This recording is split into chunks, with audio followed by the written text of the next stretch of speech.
I arrive at Le Jardin 3 minutes early, as always. The restaurant sits tucked between Union Square boutiques, its sidewalk tables filled with the Sunday brunch crowd. My heels click against the pavement, and I adjust my charcoal blazer before stepping inside. The hostess knows me.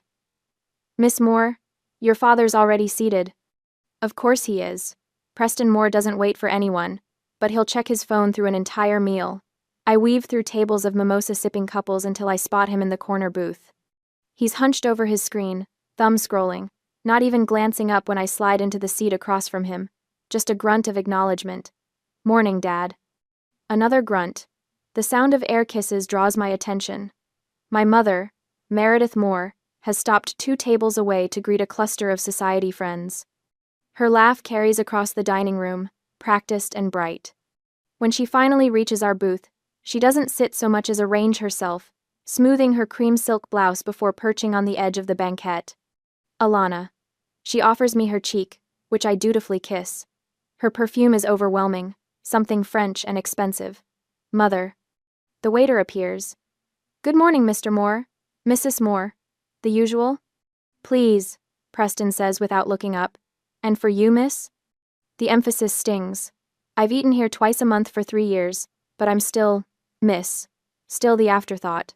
Coffee, black, and the vegetable frittata. Meredith wrinkles her nose. "No mimosa, darling? It's Sunday. I have work this afternoon." "On a Sunday?" She sighs like I've admitted to something embarrassing. The roar of an engine announces Spencer's arrival before he even enters. Through the window, I watch my older brother unfold himself from a silver Porsche, tossing the keys to the valet with the casual arrogance of someone who's never been told no. He strides in 10 minutes late, grinning. Sorry. Got held up in Atlantic City. Unbelievable weekend, you guys. I'm talking $5,000 up on blackjack alone." Preston finally looks up from his phone. "Good for you, son." Spencer drops into the seat beside me, still buzzing with energy. "The suite they comped me. Dad, you wouldn't believe it. 2 bedrooms, marble everything." I sip my water and say nothing. The waiter returns with our drinks, and Spencer orders a Bloody Mary without checking the menu. "So," Meredith says, folding her hands on the table, "your father and I have been discussing the Tahoe cabin." My shoulders tense. "The renovation plans are finalized," she continues. 1.2 million, all in. New kitchen, updated master suite, and we're finally getting rid of that dusty old library. It'll become a proper media room." The words hit me like cold water. The library? "Oh, Alana, don't be sentimental," Meredith says, waving her hand. "Those old books are falling apart. Nobody reads them." I read them. Grandma Claire left that library specifically to me. It's in her will. The cabin is co-owned, remember? Preston sets down his phone. His voice is flat, bored. "Don't be difficult about sentimentality. We're improving the property value." "I'm not being difficult. I'm stating a legal fact." Meredith's expression shifts, her smile sharpening. When she speaks, her voice carries to the neighboring tables. "She wants it to. Alana, dear, you should be grateful we even invite you to these brunches. Pity goes a long way in this family." The surrounding conversations dip. Heads turn slightly, pretending not to listen. Spencer smirks, his attention already back on his phone, scrolling through what looks like a casino app. My face feels hot, but I keep my voice steady. "Thank you for your honesty, Mother." She blinks, surprised I'm not arguing. Good, let her wonder. The waiter brings our food, and we eat in silence. I cut my frittata into precise squares, chewing slowly, buying time to think. My mind drifts back 2 years, to the awards ceremony. I'd won the 30 under 30 recognition for data science. The banquet hall was full of tech industry leaders, investors, people who understood what I'd built. A senior colleague from Stanford had approached our table, where my parents sat looking vaguely uncomfortable among all the engineers. "Mrs. Moore, you must be so proud. Alana's work in predictive algorithms is groundbreaking." Meredith had smiled, placing her hand over her heart. "We're just so proud she found a hobby she's good at. Poor thing, she always struggled socially, so this data work is perfect for her." The colleague's smile had frozen. I'd excused myself to the bathroom and stayed there for 15 minutes. Poor thing. That phrase has followed me my entire life. Back at the table, Spencer is describing some poker hand in excruciating detail. Preston nods occasionally. Meredith checks her reflection in a compact mirror. I'm their IT girl. The one who fixes Preston's email password every month. The one who built the entire Preston family office dashboard, integrating investment accounts, property records, tax documents. 8 years of free labor because I thought competence would earn respect. I was wrong. The meal ends. Preston signals for the check, which he signs without looking at. We stand, and Meredith kisses her friends goodbye on the way out. Spencer jogs ahead to photograph his Porsche in better light. I walk to my car alone, the San Francisco fog rolling in from the bay. My hands shake slightly as I unlock the door. For 8 years, I believed if I just worked harder, built better systems, made myself indispensable, they'd finally see me as valuable. But Meredith's words stripped away that delusion. Pity. They invited me out of pity. I sit in the driver's seat, not starting the engine. My pity for them is the only reason they're protected. My skills, freely given, have shielded them from their own incompetence. Preston wouldn't last a week without my dashboard. Spencer's gambling would have bankrupted him if I hadn't flagged those transactions months ago. The fog presses against my windshield. I have master administrator access to everything. Every account, every investment, every password. Preston signed the authorization document 5 years ago without reading it. He just wanted his portfolio updated faster. No more free expertise. I start the car and drive home through the gray afternoon. By tonight, I'll perform my fiduciary duty, protect the assets before I resign. It's Sunday evening, which means I have time.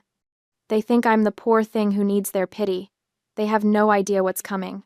Sunday night, I open my laptop in my Russian Hill apartment. The city lights glitter through the floor-to-ceiling windows, but I'm not looking at the view. My grandmother's mahogany desk, the one piece of furniture I claimed from her estate, holds my MacBook and 3 external monitors. Routine maintenance. That's all this was supposed to be.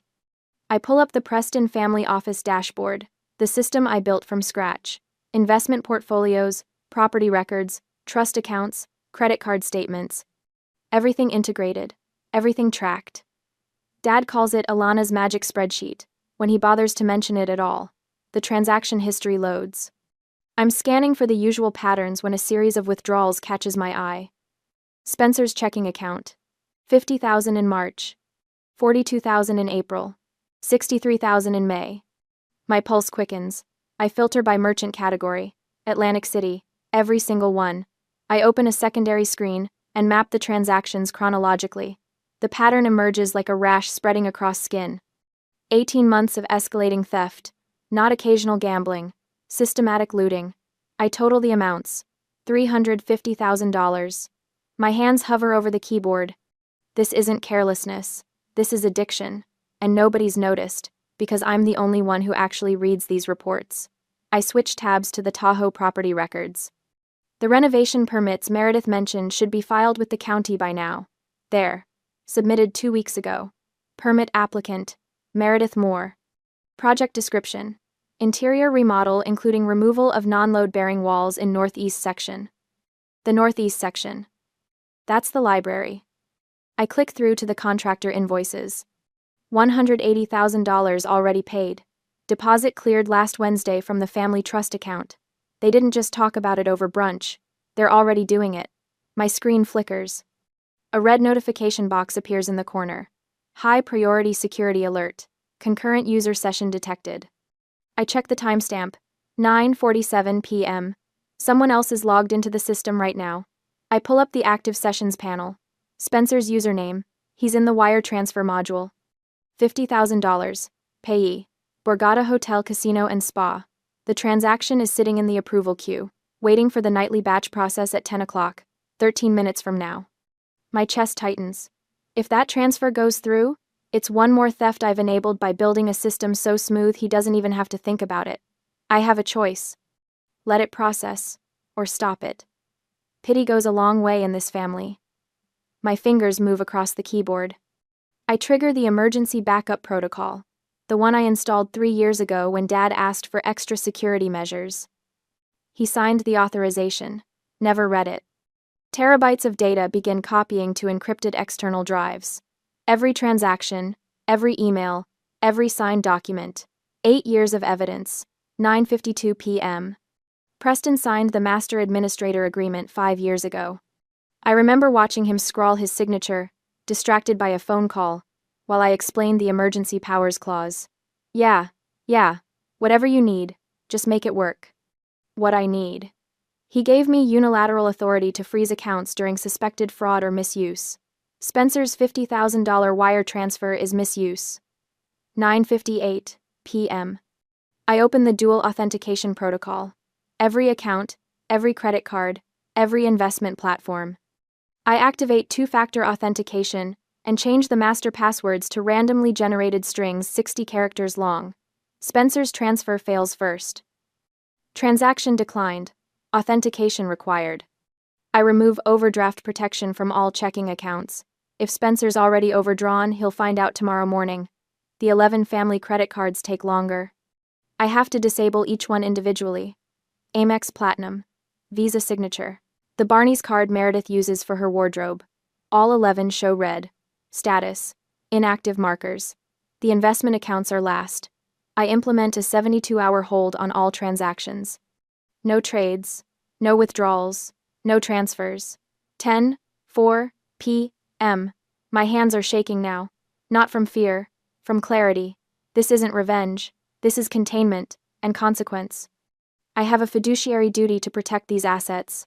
The trust my grandmother established names me as co-trustee with Dad. Another document he signed without reading. I'm not stealing. I'm stopping the hemorrhaging. I'm protecting the family assets from the family. The emotional distance feels strange, like stepping out of cold water onto warm sand. For the first time in years, I'm not trying to earn their approval. I'm doing my job. I open a new browser tab and navigate to my secure email. Vanessa Hargrove, attorney at law. We met 2 years ago at a Women in Tech conference. She handed me her card and said, "If you ever need someone who understands both family law and financial litigation, call me." I typed the message carefully. Subject: urgent, trust violation and property dispute. Vanessa, I need your help. Attached is documentation of systematic trust fund theft and unauthorized property modifications. I'm exercising my emergency powers as co-trustee to freeze accounts pending investigation. I need a cease and desist drafted for contractors, county permitting office notification, and litigation prep. Can you meet tomorrow? I attach the financial reports, the contractor invoices, the permit applications. Grandmother's will with the library provision highlighted. Send. 10:31 p.m. My phone sits on the desk, screen dark. By morning, it will explode with notifications, 17 voicemails, 43 texts. But tonight, it stays silent. I draft the resignation email. To Preston Moore, head of Preston Capital. CC. Spencer Moore, Meredith Moore. Subject: resignation, system administrator position. Effective immediately, I am resigning as legal system administrator for the Preston Family Office. Security protocols have been updated per the emergency provisions in our signed agreement dated March 2020. All administrative access has been restricted pending resolution of trust compliance issues. Direct all inquiries regarding the Tahoe property to my legal counsel, Vanessa Hargrove, Alana Moore. My cursor hovers over send. They think I'm the poor thing, the grateful daughter who should accept their pity. They built their comfortable lives on my invisible labor. Preston's tech illiteracy masked by my competence. Spencer's addiction funded by accounts I maintained. Meredith's social standing protected by my silence. I click send. 11:47 p.m. I power off my phone. Tomorrow morning, the chaos begins. Preston's Amex will decline at the airport lounge. Spencer's casino markers will be called. Meredith's wire to her interior decorator will bounce. They'll realize, too late, that the IT girl was never the problem. She was the solution they took for granted. And solutions, once removed, leave very obvious problems behind. The first decline happens at 9 in the morning. Preston's American Express Platinum card, the one he's carried for 23 years, gets rejected at the SFO airport lounge. I'm not there to see it, but I can picture his face. The confusion first, then irritation, then that particular shade of red he turns when confronted with incompetence. Except this time, the incompetence isn't someone else's. 15 minutes later, Spencer's casino markers get called in simultaneously. 3 different Atlantic City properties, all demanding immediate payment. The timing isn't coincidental. His credit lines were structured through the family office accounts, and those accounts no longer recognize his authorization codes. At 9:30, Meredith's standing wire transfer to her interior decorator bounces. She's been paying Claudette $5,000 monthly for the past 18 months, most of it for the Tahoe renovation that will never happen now.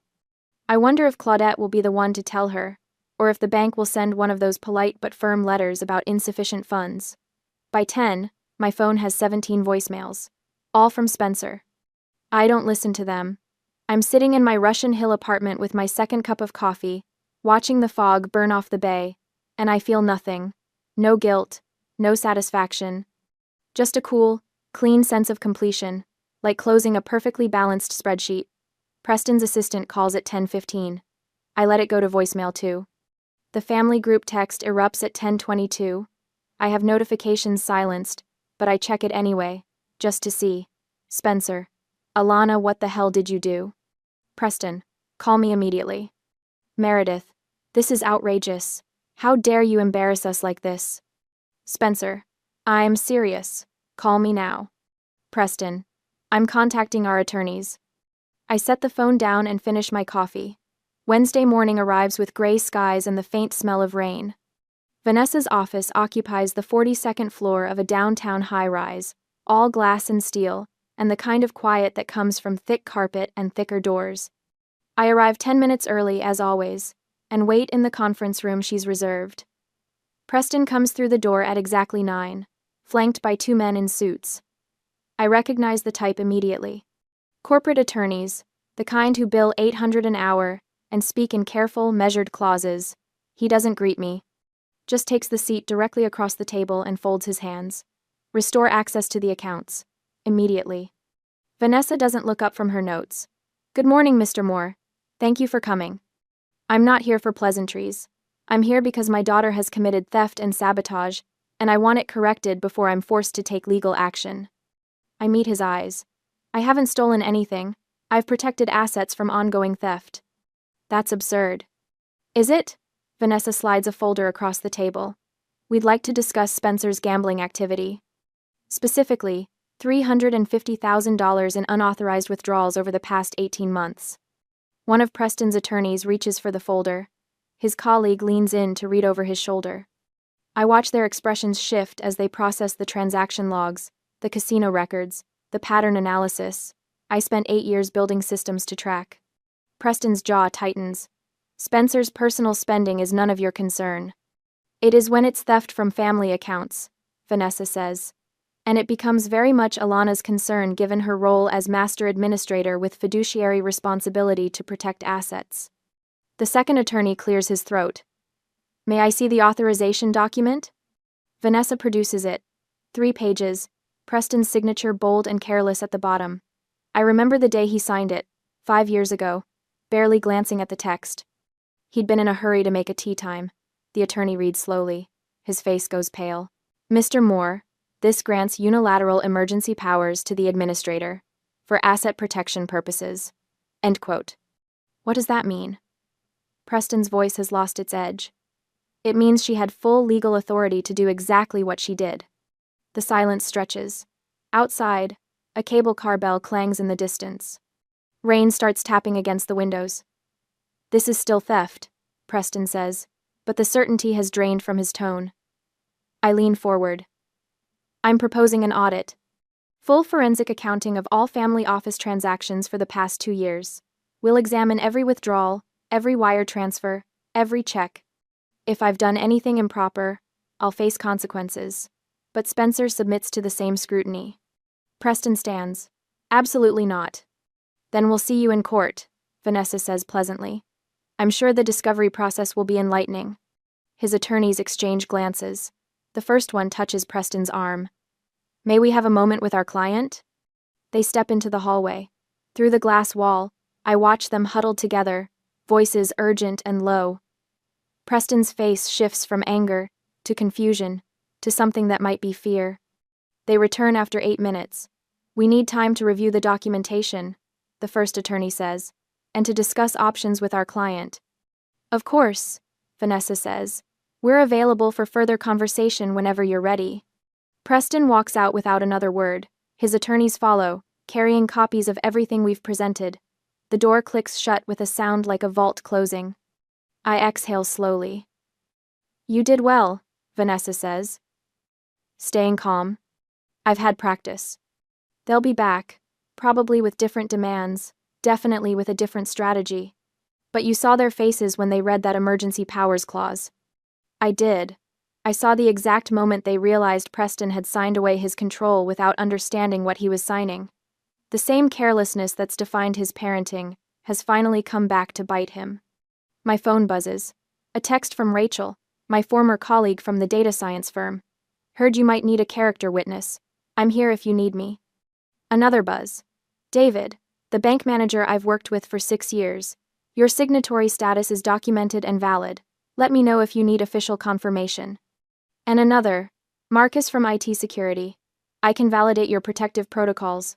They're textbook proper. I didn't ask any of them to reach out. Word must have spread somehow, through the professional network I've spent a decade building. The same network my family dismisses as my data hobby. Thursday evening finds me at my kitchen counter, eating takeout pad thai and reviewing emails, when my phone lights up with Vanessa's name.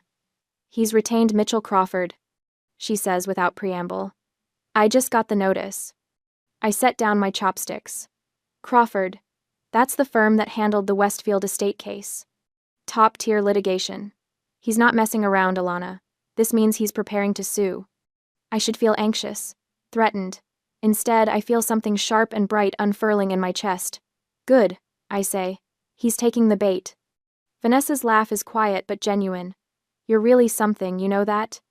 I learned from the best. He taught me to always have a plan. And what's yours? Discovery. He wants to sue me? Perfect. That means subpoenas, full accounting. Every transaction, every document, every dirty little secret the Preston family office has been hiding. He's so focused on controlling me that he can't see the trap. This could get ugly. It already is ugly. Now we're just making it official. After we hang up, I pour myself a glass of wine and stand at my window. The city lights are starting to glow through the fog. Somewhere out there, Preston is probably sitting with Crawford, outlining his case, painting me as the ungrateful daughter who betrayed the family. Let him. He has no idea how much documentation I have. 8 years of meticulous records, every conversation logged, every authorization saved. I've been building this fortress without even knowing I'd need it. My phone buzzes one more time. Spencer, I'm checking into rehab. It's bad. I need to talk to you. I stare at the message. The first communication from him that isn't threatening or demanding. I don't respond. Not yet. Let him sit with that need for a while longer. Outside, the fog rolls in thick and gray, swallowing the city whole. The email from Vanessa arrives on a Tuesday morning, 2 weeks after our meeting with Preston's lawyers.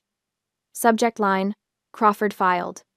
I'm in my apartment, coffee growing cold beside my laptop. I open the attachment.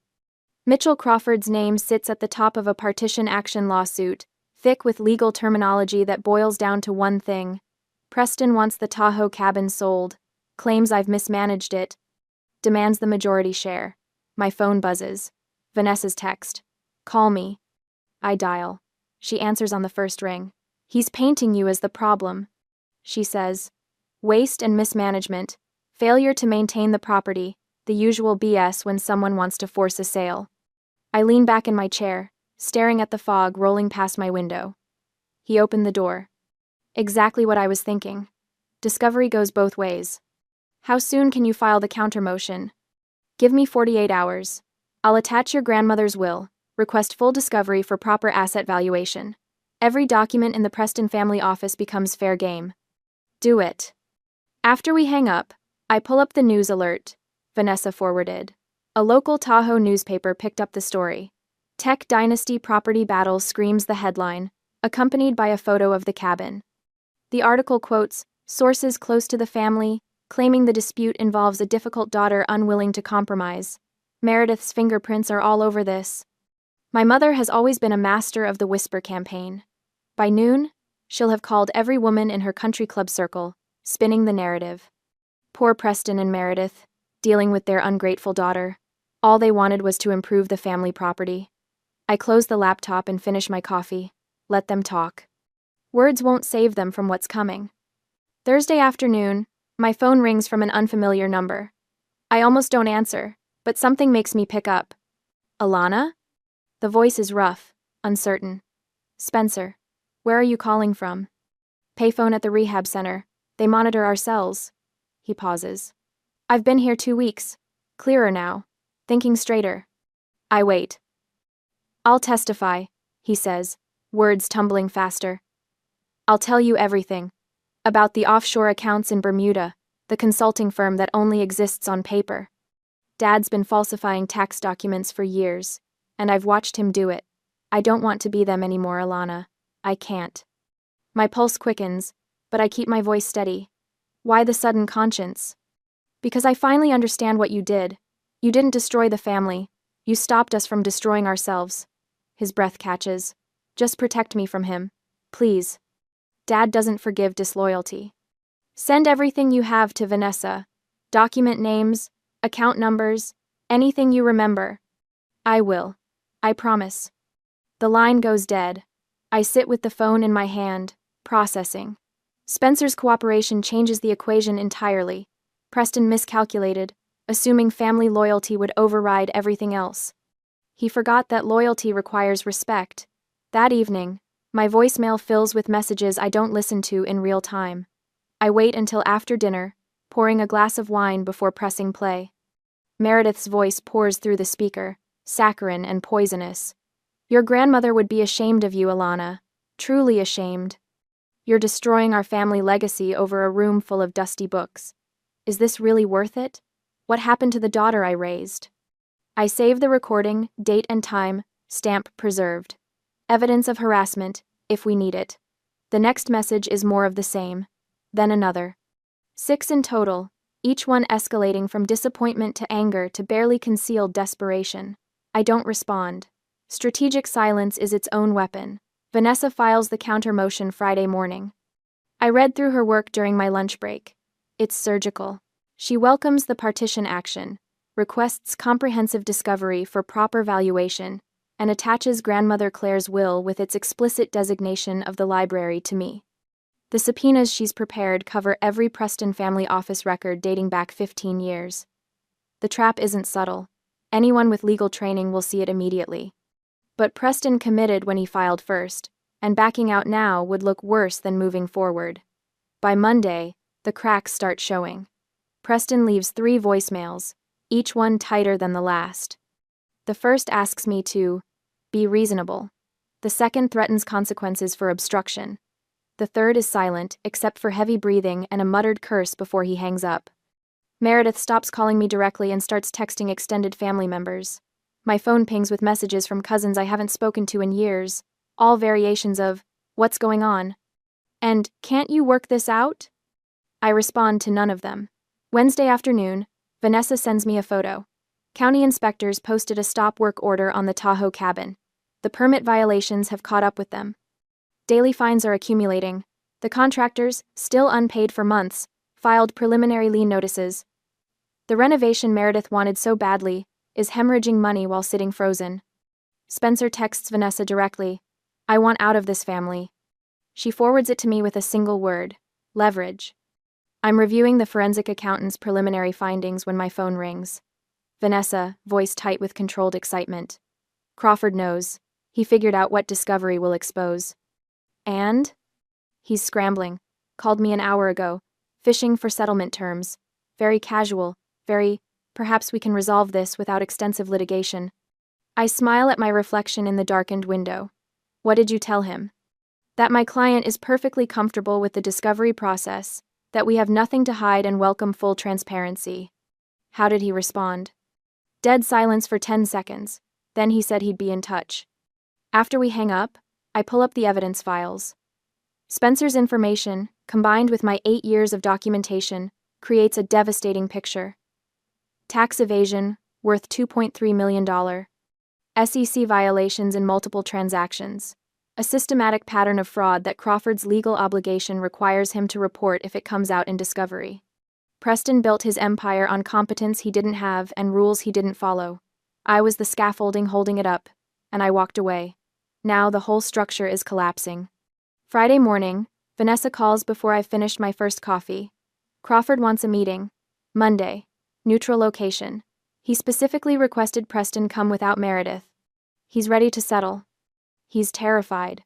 This isn't about the cabin anymore, and he knows it. I look around my apartment, at the life I've built separate from them. Set it up. I'll be there. Alana. Vanessa's voice softens. You've got him. Whatever happens Monday, remember that. I end the call and stand at my window, watching San Francisco wake up below me. Somewhere across the city, Preston is realizing his mistake. He thought he could intimidate me into submission with a lawsuit and social pressure. Instead, he handed me the key to everything.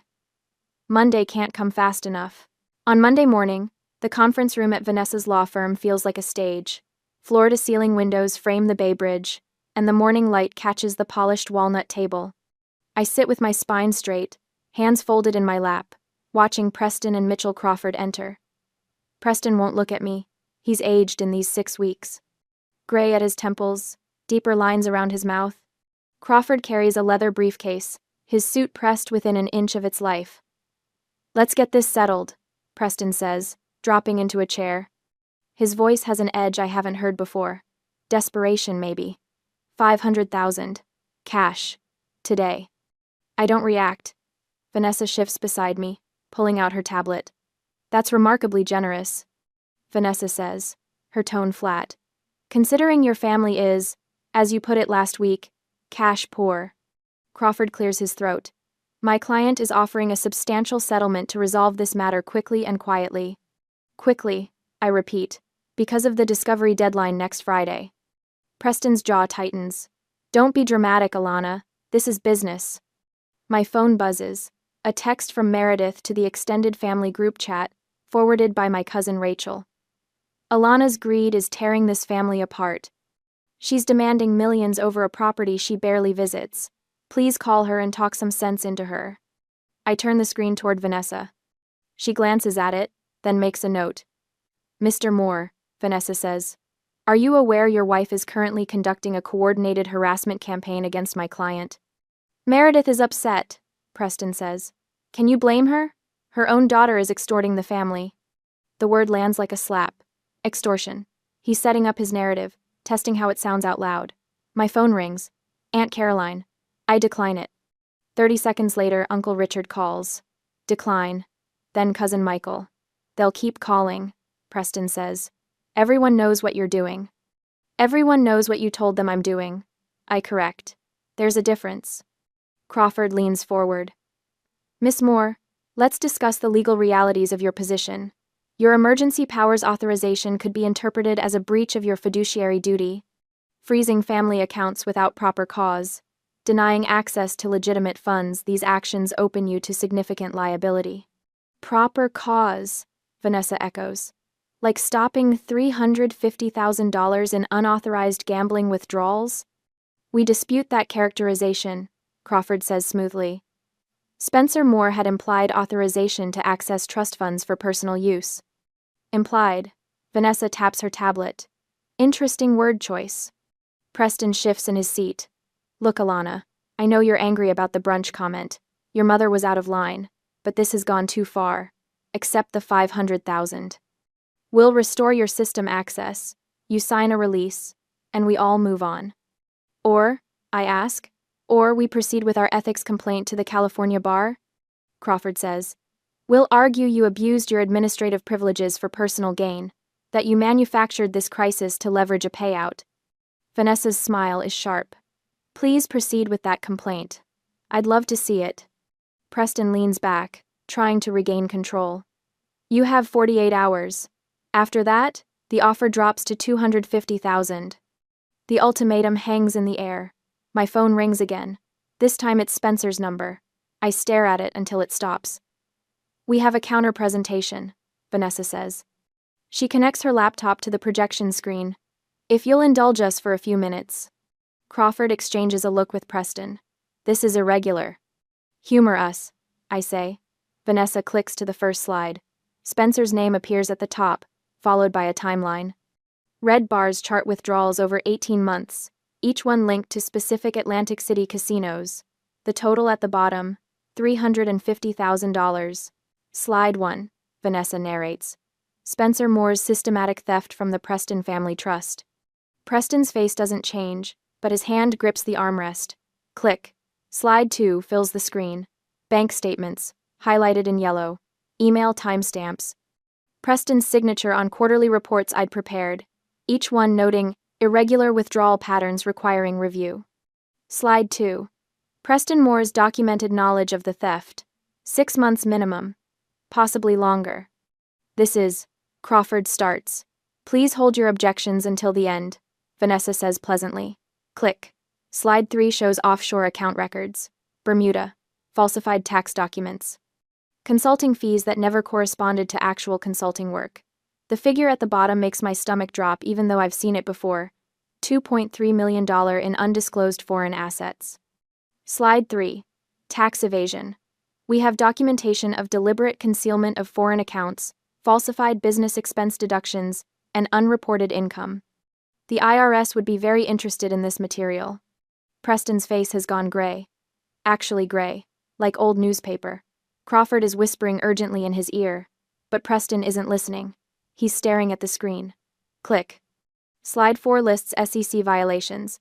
Stock trades made on insider information, undisclosed conflicts of interest, misrepresentation of fund performance to investors. Each charge followed by potential prison time. Slide 4. Securities fraud. Multiple violations. We estimate between 5 and 7 years of federal prison time if prosecuted. This is extortion, Crawford says, but his voice has lost its confidence. This is evidence, Vanessa corrects. Which brings us to slide 5. The final slide shows email chains. Meredith's messages to contractors, all dated before the Tahoe property demolition. Just get it done. I'll handle Preston. We don't need permits for interior work. Start demo on the library this week. Below that, an audio file icon. Vanessa clicks it. Preston's voice fills the room, tinny through the speakers but unmistakable. I don't care how you do it, just handle it. The timestamp is from 3 years ago. A conversation about withdrawing funds from Spencer's sub-account to cover his gambling debts. Preston knew. Preston authorized it. Preston covered it up. The silence in the conference room is complete.